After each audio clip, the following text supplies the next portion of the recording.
Mhm.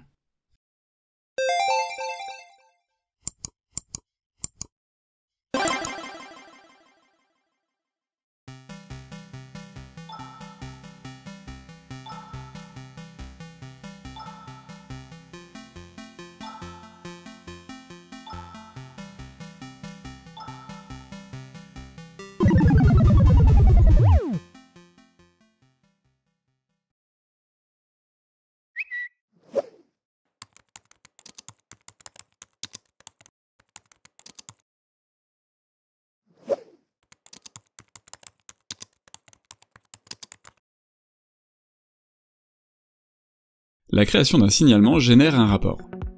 Ce dernier est instantanément analysé afin de chercher les éléments pertinents à l'identification du service et du client concerné. Afin de gagner un temps précieux dans le traitement du signalement, il est important de donner un maximum d'éléments techniques sans toutefois divulguer d'informations personnelles.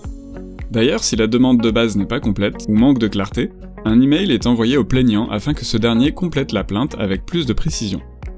Après analyse, un échange est créé entre notre équipe Trust and Safety et notre client afin de le prévenir d'un comportement inadapté sur son service et l'inviter à régulariser la situation. Car en effet, seul notre client est en capacité de le faire. L'équipe Trust and Safety ne dispose d'aucun accès au service du client et ne peut donc intervenir à sa place.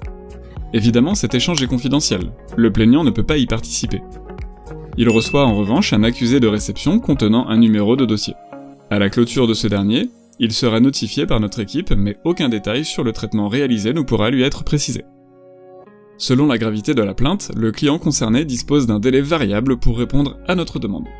Le département Trust and Safety agit exclusivement sur les contenus et comportements manifestement illicites. Et si le caractère illicite ne peut pas être établi, le plaignant sera invité à saisir la juridiction compétente.